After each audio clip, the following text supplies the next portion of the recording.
Так, рекламу не надо нам. Павел Звездин. А ну-ка, стук добиваю, он пишет. Давайте посмотрим, пока мы... Кто-то смотрит уроки, кто-то смотрит... Воу!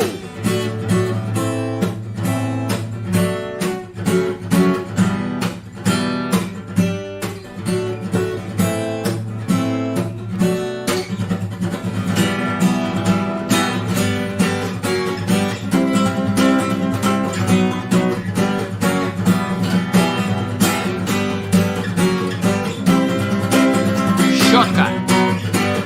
Струн провода, ток по рукам, телефон во все голоса говорит пока. Пора.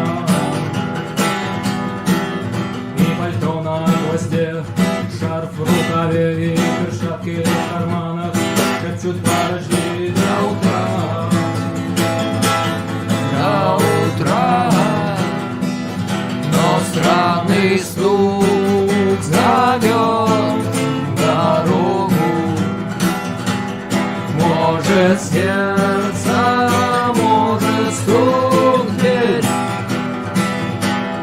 И когда я вернусь на пороге, я скажу одно лишь слово.